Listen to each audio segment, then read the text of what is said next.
The bells tolled with a hollow, shivering sound, their iron throats sending tremors through the stone bones of St. Verena's chapel.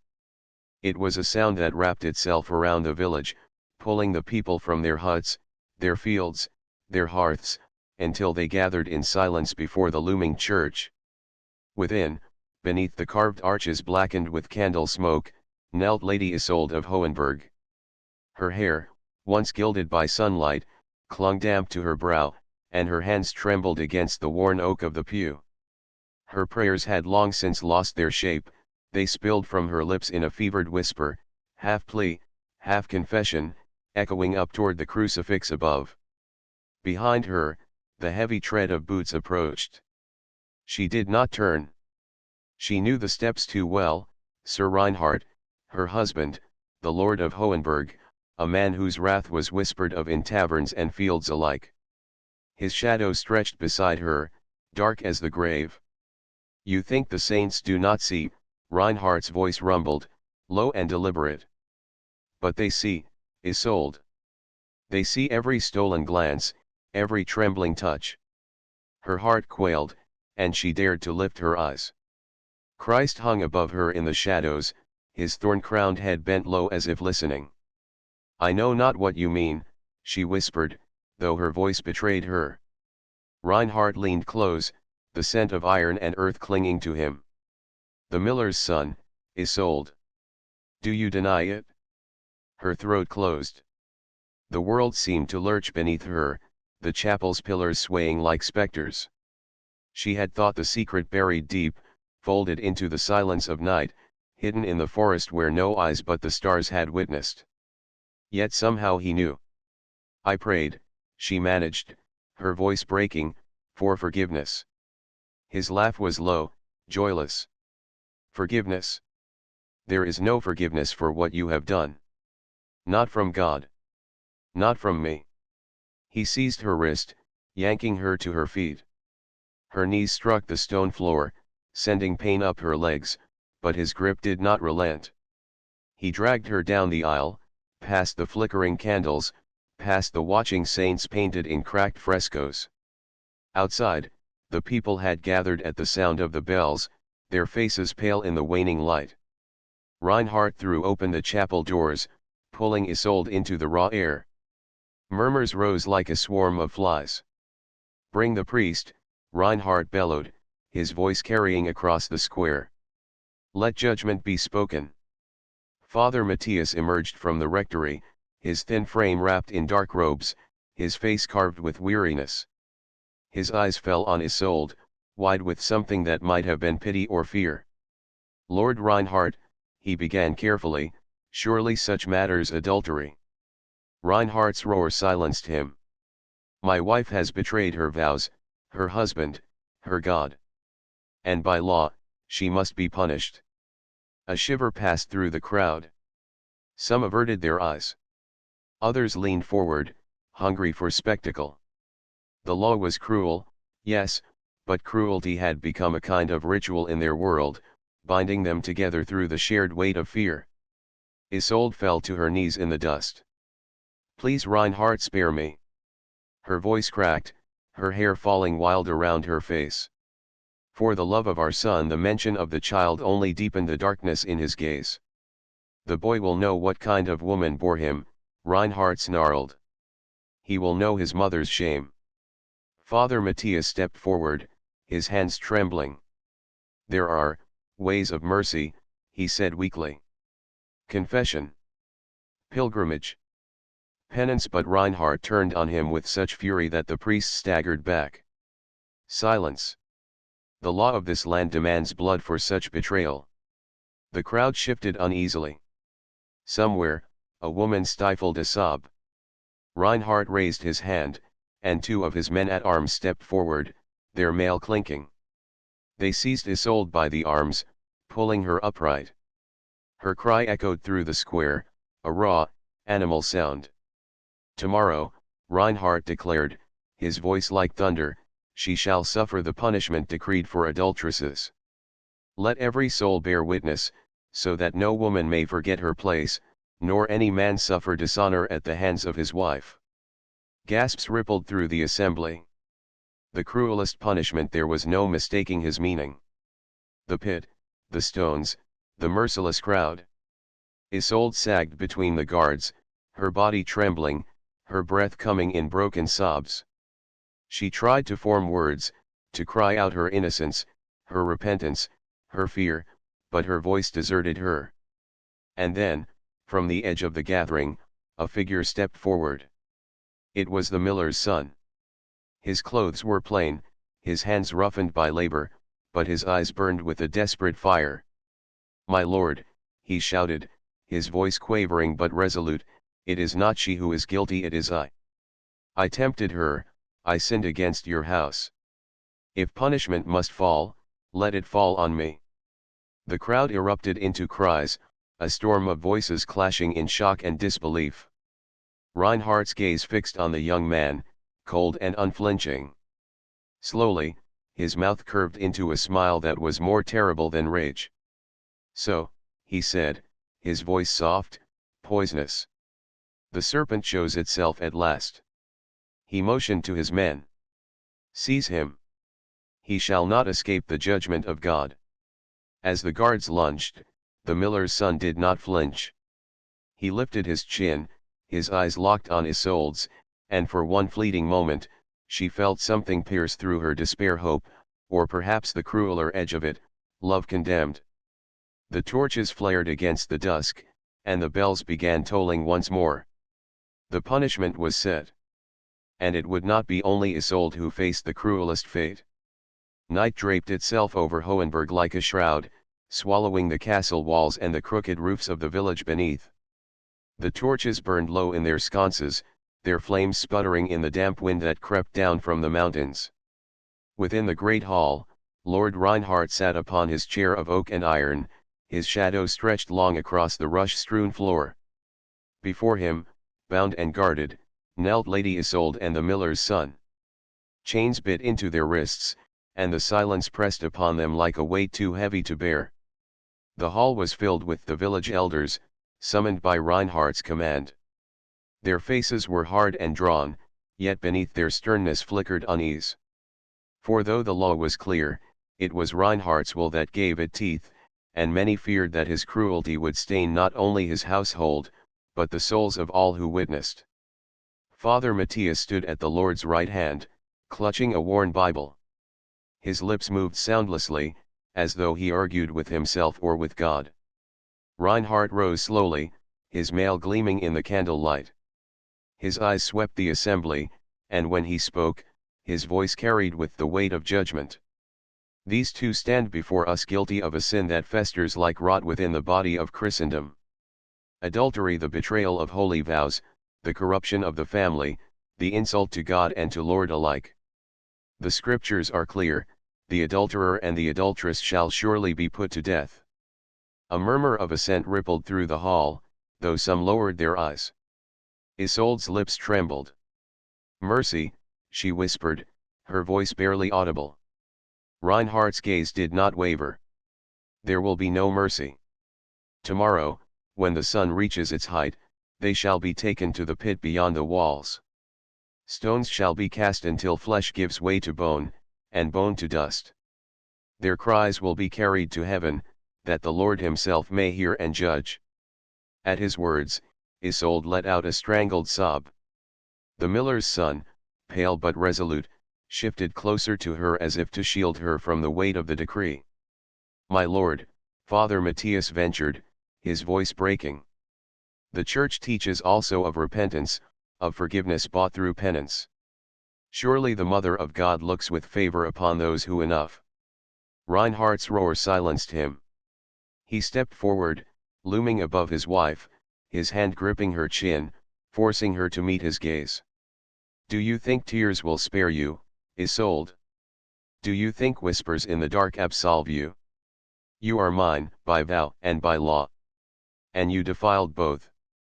Her eyes glistened, filled with terror and something more, something bitter as wormwood. "You have never loved me, Reinhardt. Only possessed me. A wolf does not love the lamb he devours." The hall gasped. For a heartbeat, Reinhardt's face was stone. Then he struck her, the blow cracking across the silence like thunder. She crumpled to the floor, her cheek burning red. The miller's son lunged forward, but the guards pulled him back, striking him down. Blood spilled from his lip, yet his eyes burned with defiance. "Strike me if you must," he spat, "but she is blameless. I alone sought her out." Reinhardt turned slowly, his gaze cold and venomous. "Blameless." His laugh was low, jagged. "She welcomed you, boy. Do not pretend innocence where lust has burned. You shall both die, and the earth itself will cover your shame." The elders bowed their heads, cowed into silence. Reinhardt gestured sharply. "Take them away. Let them spend this night in chains.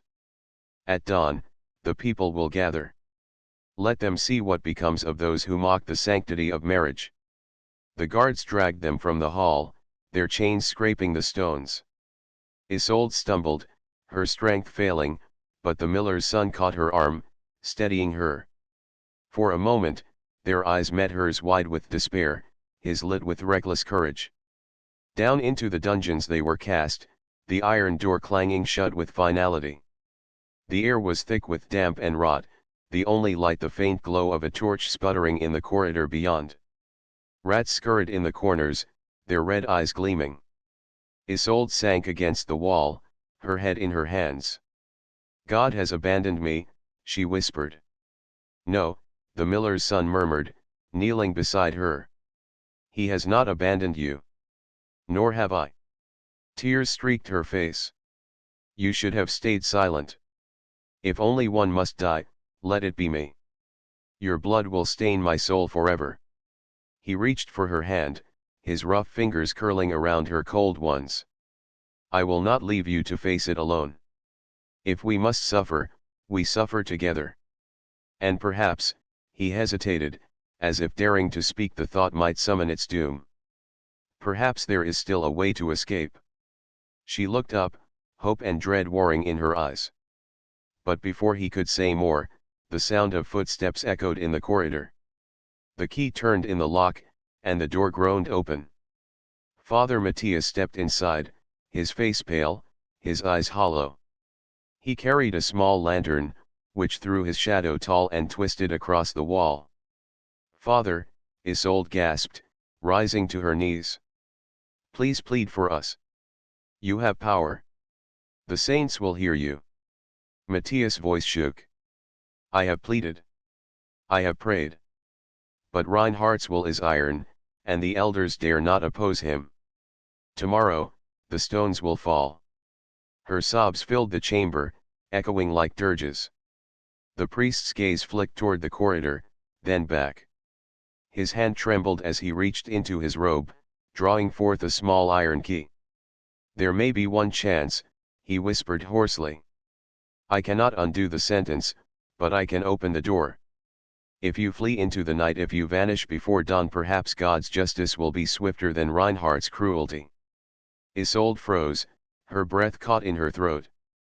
The miller's son gripped Matthias' arm. "You would do this?" Matthias closed his eyes, anguish etching deep lines into his face. "I cannot stand idle while innocents are crushed beneath stones. My soul would be damned." He thrust the key into the young man's hand. "Use it. Go, before it is too late." The lantern flickered. The silence pressed closer. And then, from the corridor above, the clang of armored boots rang out, growing nearer. Reinhardt was coming. Father Matthias' face drained of all color. "God forgive us," he whispered. The key burned in the miller's son's palm. Isolde's wide eyes fixed on him, pleading, terrified, desperate. The heavy tread of her husband's boots drew closer, closer. And the dungeon door began to shake beneath the force of Reinhardt's fist. The key rattled in the miller's son's palm as the dungeon door trembled beneath Reinhardt's blows. The torchlight danced across the cold stone walls, casting grotesque shapes that seemed to mock their desperation. Isolde clutched the rough iron chain that bound her wrist, her nails digging into her own flesh as if the pain could anchor her sanity. "Quickly," Matthias urged, his voice hoarse with fear. "Before he breaks the door. You have but moments." The miller's son fitted the tiny iron key into the lock, twisting with a click that sounded impossibly loud in the suffocating silence. The door swung inward with a groan, spilling the dim corridor light into the chamber. "Take my hand," he said, his grip firm. She did, and for a heartbeat, they were one trembling entity, heartbeats pounding together in a rhythm of dread and courage. They crept along the corridor, the shadows wrapping themselves around them like a velvet shroud. Matthias followed, carrying the lantern, each flicker revealing the damp walls slick with mildew and the occasional rat scuttling across the floor. Above them, Reinhardt's voice boomed, calling orders to his guards. The sound shook the stone. "Do not let them escape. Drag them back, or bring them to the pit alive." Fear gnawed at Isolde's chest, yet the promise of the night, the cool darkness beyond the walls, gave her strength she did not know she possessed. She stumbled over a loose stone, and the miller's son caught her, their eyes meeting in the torchlight. "We'll make it," he whispered. "We must." The dungeon stairs led down into a labyrinth of forgotten passageways, once used for storage, now abandoned and rotting. The air grew thicker, the scent of earth and decay pressing upon them. Their footsteps echoed unnaturally, swallowed by the twisting corridors. At last, they emerged into a narrow tunnel that led beneath the castle walls, a forgotten route that had been sealed decades before. Matthias paused, his lantern illuminating the rough-hewn exit. "Through here," he urged. "It leads to the forest. Go while you can. I will delay them if I must." Isolde's hand trembled in the miller's son's grip. "Father Matthias," she whispered, tears streaking her dirt-smeared face. "You cannot, I must," he interrupted, his eyes blazing with grim determination. "You are not meant to die beneath stones." The first crunch of boots on stone reached them from above. Reinhardt's voice, sharp with rage, carried down the tunnel. "They are here. Find them." Matthias pushed them forward. "Go." The forest. They ran, stumbling through roots and loose rocks, the night swallowing them as they emerged into the edge of the forest beyond Hohenberg. The trees loomed, twisted and silent, the branches clawing at the sky as if to warn the world of their trespass. The miller's son led Isolde into the shadows, the sound of pursuit growing fainter but never gone. Every step was agony, every rustle of leaves, every snapping twig could mean capture, torture, death. "Do you know where we go?" she asked, her voice shaking. "No," he admitted. "Only that we run. Only that we live." Hours passed, or perhaps minutes. The night held no measure of time, only the unyielding need to survive. Their lungs burned, their legs ached, and every shadow seemed to twist into the shape of Reinhardt, looming with his iron will and his stone-cold cruelty. Suddenly, the sound of a horse's hooves struck the edge of the forest. Isolde froze. The miller's son held her back, his hand pressed against her mouth to stifle her gasp. A rider emerged from the moonlight, tall and hooded, cloaked in black. The horse snorted, pawing the ground. "Who goes there?" the miller's son demanded, stepping forward. The figure dismounted, revealing the glint of a dagger beneath his cloak. "I go where the desperate flee," the stranger said, voice low and menacing. "And tonight, you are most desperate indeed." Isolde recoiled. "We mean no harm. We only you flee." "Lord Reinhardt," the man interrupted, circling them like a predator. "Do you think you can hide from him? He has eyes everywhere. Those who cross him, vanish." The miller's son stepped between Isolde and the stranger. "Leave us be, or you will regret it." A laugh, sharp and bitter, pierced the night. "Regret? No. Only death is certain." Before they could react, the man lunged. Steel flashed in the moonlight. The miller's son barely caught the strike, knocking it aside with his forearm. Sparks flew. The dagger bit into the earth beside Isolde's foot. "Run," he shouted, pulling her backward. But the stranger pressed forward, relentless, his eyes glinting with dark amusement. They fled deeper into the forest, branches clawing at their faces, roots tearing at their feet. Behind them, the sound of pursued hooves, shouts, the heavy tread of men searching for prey echoed through the trees. At last, they stumbled into a clearing, the moonlight revealing a cliff's edge above a rushing river. The water below roared like a beast, dark and merciless. The miller's son grabbed Isolde, staring down at the drop. "We cannot go back. There is only forward." "Forward into the river," she gasped, horrified. He turned to her, eyes filled with desperate resolve. "Better the river than stones, better the river than Reinhardt's wrath. Do you trust me?" Her lips trembled, tears streaking her face. I trust you." With a cry that was half prayer, half terror, he seized her hand. Together, they leapt. The cold tore through her like knives. The river swallowed them, its current tossing them violently. Branches clawed at their bodies, rocks bruised their limbs. She gasped for breath, choking, drowning, but he held her, dragged her toward the far bank. Somewhere above, in the forest, a shout rang out. Reinhardt's voice, furious and echoing. "Bring them back! Bring them back alive!" The river carried them downstream, relentless and uncaring. Their bodies battered, lungs burning, but their spirits fragile, Raw clung to the hope that survival was still possible. When at last they crawled onto the muddy bank, shivering and broken, they collapsed among the reeds, gasping, drenched, alive. Isolde pressed her face to the earth, sobbing. We are alive." The miller's son clutched her, shivering. "For now. But Reinhardt will not stop. He cannot forgive. He will hunt us until the stones fall or until we die in the wilderness." And somewhere in the shadows, the river whispered its cruel song, as if mocking their survival, promising that the night's terrors were far from over. A sudden rustle from the trees made them freeze. Eyes wide, they turned, and in the darkness, a figure emerged, hooded and silent. A dagger gleamed in the moonlight. And the stranger from before stepped forward.